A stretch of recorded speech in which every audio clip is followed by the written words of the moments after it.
Assalamualaikum warahmatullahi wabarakatuh teman-teman semua. Jumpa lagi dengan Kang Boel Trader. Oke, di sini kebetulan hari Sabtu ya, market lagi libur. Jadi saya di sini akan coba sedikit mengulas tentang basicnya dari BBM AOMALI ini. Jadi sesuai dengan thumbnailnya, dan inilah yang akan terjadi apabila di sini saya coba hilangkan Bollinger Band-nya ya. Saya coba di sini hilangkan Bollinger Band-nya. Jadi tampilannya seperti ini. Jadi MA AOMALI ya di sini karena nggak ada B-nya. Oke, di sini sebelum terpasang Bollinger Band hanya ada dua tipe candlestick ya. Tidak ada CSAK, tidak ada momentum, tidak ada ekstrim. Nah itu ya. Di sini yang ada hanya CSA buy sama CSA sell. Nah, CSA buy itu mungkin sama ya. Yang close di atas MA 510 dan CSA sell ini yang close di bawah MA 510 low. Di sini juga sama ya. Ini CSA sell, ini CSA sell, ini CSA sell. Di sini jadi kalau tidak dipasang Bollinger Band, yang ada hanya CSA semua ya. Ini CSA sell, ini CSA sell, ini CSA sell, ini CSA sell. Nah, ini CSA buy, ini CSA buy, ini CSA buy. Nah, yang jadi pertanyaan, apakah bisa dengan tanpa Bollinger Band ini kita melakukan entry? Jawabannya sangat bisa, teman-teman ya. Di sini hanya kita membutuhkan tetap ini ya, teman-teman ya. MA 50 ini tetap kita pakai. Di sini hanya kita menghilangkan Bollinger Band-nya saja. Dan apa yang terjadi kalau Bollinger Band-nya dihilangkan? Apakah bisa kita entry dengan cara multi time frame? Oke, di sini saya bahas ya. Jadi mungkin di sini tampilannya lebih simpel lagi, lebih sederhana lagi ya. Jadi rulesnya tetap di sini kita entry setelah re-entry CSA, misalkan seperti ini ya teman-teman ya. Ini di sini ada CSA buy ya. Nah, ini CSA buy. Sama seperti dengan BBMA. Karena di sini cuma MA-nya saja, jadi tetap kita nunggu juga sama di MA low di sini untuk melakukan entry buy ke sini. Nah, di sini kan bingung nih. Ini biasanya re-entry-nya kan di time frame keduanya itu biasanya harus ekstrim ya. Di sini kan rulesnya wajib ekstrim di time frame kedua. Ini time frame pertamanya CSA buy, otomatis kita tunggu di MA 5 dan 10 low di sini untuk cari konfirmasi buy di time frame kedua dan ketiga. Oke, kalau kita coba tandain di sini ya. Kita coba tandain ini. Ya. Area re-entry dari sini. Jadi tetap teman-teman, menggunakannya setelah ada buy kita tunggu re-entry. Setelah ada sell kita tunggu re-entry. Nah, ini di sini kan ada re-entry ada candlestick buy di sini, kita tetap tunggu di sini untuk mencari setup buy di MA 510 low di sini. Nah, biasanya kalau di sini setelah H1 kan time frame keduanya itu di M15 ya. M15 itu yang bagus itu harus terjadi ekstrim dan ada pantulan di MA 50. Karena di sini tidak menggunakan Bollinger Band ya. Di sini kita coba lihat time frame keduanya apa yang terjadi. Di sini bisa teman-teman lihat ya. Di sini harganya terpantul di MA 50. Nah, ini kalau ada Bollinger Band-nya mungkin ini ekstrim. Cuman di sini kita mempergunakannya hanya MA 50 saja biar tampilannya tidak terlalu pusing, biar tampilannya lebih simpel. Nah, di sini ini kan time frame kedua. Time frame keduanya itu berarti harus terpantul di MA 50. Lalu kita pergi ke time frame ketiga di M5. Di sini untuk M5-nya, jadi dia pasti breakout dulu teman-teman MA 50-nya. Dia ke breakout MA 50, baru kemudian dia naik lagi menjadi CSA. Nah, ini di sini adalah entry point kita teman-teman ya. Kalau di M15-nya tadi tertahan di MA 50, otomatis M5-nya dia breakout dulu ke bawah. Ketika dia masuk ke sini, nah kita ambil buy di sini ya. Coba kita tandain titik buy kita di sini. Nah, ini di sini adalah area entry buy teman-teman ya. Ingat ya, area entry buy-nya ketika ini break lagi MA50 ke atas di sini ya. Nah, untuk take profit seperti biasa kita menggunakan Fibonacci retracement di sini ya. Tarik dari 0 ke candlestick yang break MA50. Nah, di sini karena ini adalah momen dari H1, kita cukup di TP1 saja di sini ya. Cukup sampai TP1. TP1 itu level pivotnya 2.0 ya. Kalau kita tandain di sini juga lumayan teman-teman. 9345 ke 9375 ya, sekitar 30 pips ya. Dari sini ke sini. Lebih dari cukup karena untuk scalping dari sini ke sini juga di sini tanpa ada plotting dulu. Jadi begitu buy langsung meluncur ke atas. Oke, kita balik lagi ke H1 dan kita hapus dulu semua di sini. Kita bahas dulu momen-momen yang jadi ya. Nanti setelah ini kita bahas momen yang tidak jadinya. Nah, ini di sini tetap sama ya. Tetap menggunakannya yang tadi multi time frame nanti untuk entry-nya di sini. Seperti kelihatan di sini ya, teman-teman ya. Di sini ada CSA semua di sini, bukan momentum, bukan CSAK ya. Di sini ada CSA sell ini. Otomatis kita tunggu sell di area MA510 high. Kemudian ini jadi CSA sell dan kita tunggu juga di sini ya, di MA510 high-nya.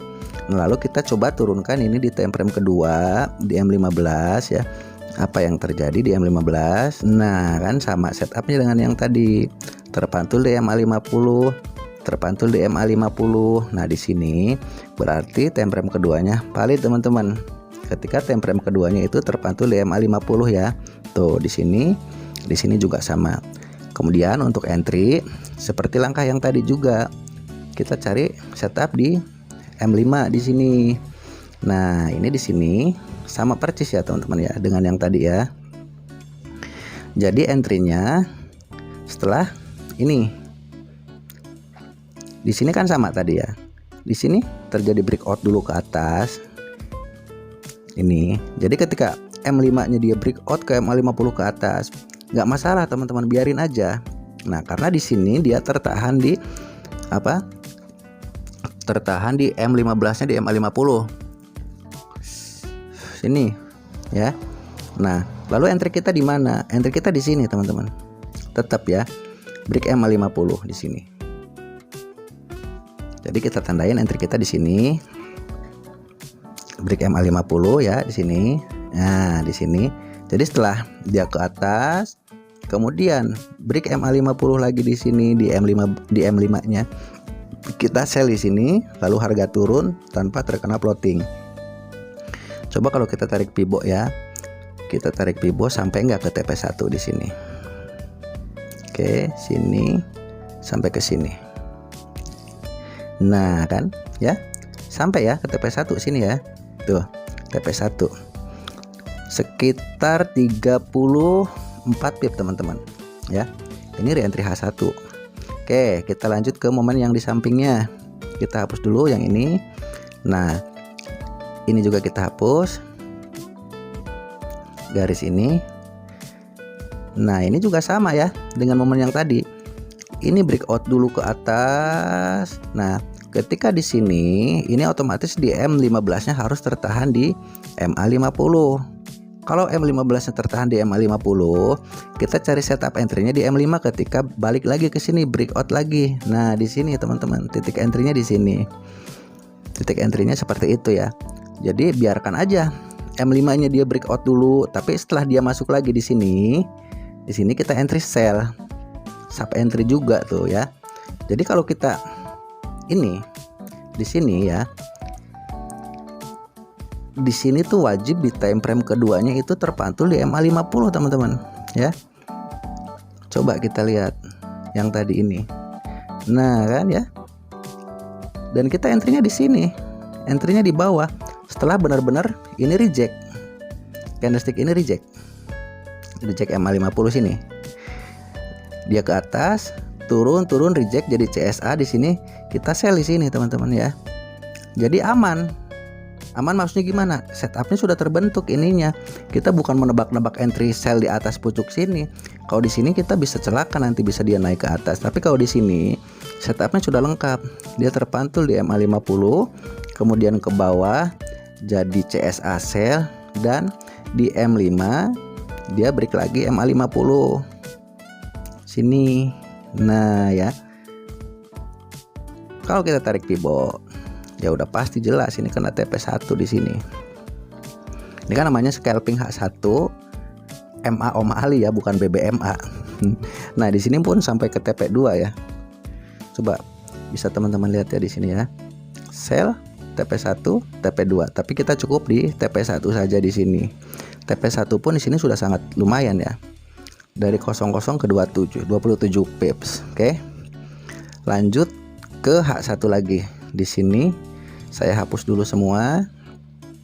Kita cari momen yang tidak jadi kan ya. Tadi momennya jadi semua, nggak seru nih. Sekarang kita bicara momen yang nggak jadinya. Oke, di sini mohon maaf, ini karena marketnya libur, jadi saya nggak sekalian ngasih contoh entry-nya. Nah ini di sini. Ini contoh CSA sell ya teman-teman ya. Otomatis kita menunggu ini di MA510 high-nya di sini. Ya, ini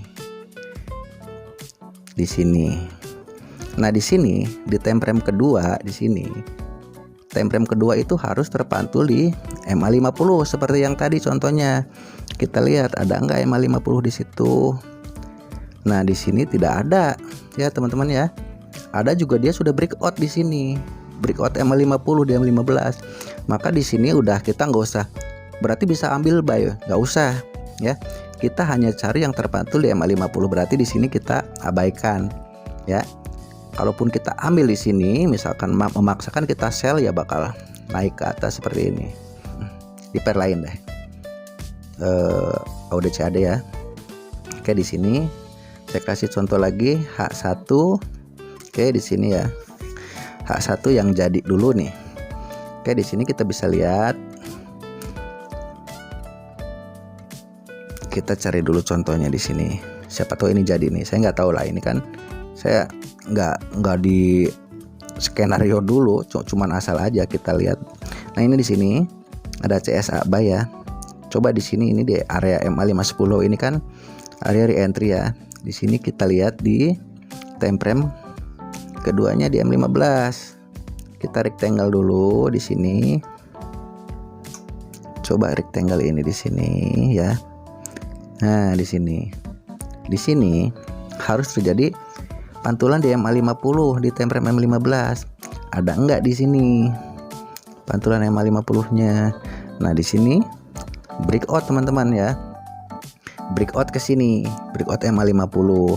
Ini secara teknikal yang tadi ini sudah tidak masuk, harus ditinggalkan. Tapi kalau teman-teman misalkan memaksakan di sini cari setup di M5 pun bisa. Coba kita lihat ya, setup di M5-nya seperti apa. Nah di sini ya, yang penting M5-nya itu dia masuk lagi, breakout lagi di sini ya. Nah ini ya, sini belum terjadi breakout, sabar nunggu dulu breakout di sini, baru kita buy di sini ya. Tarik pivot pun di situ.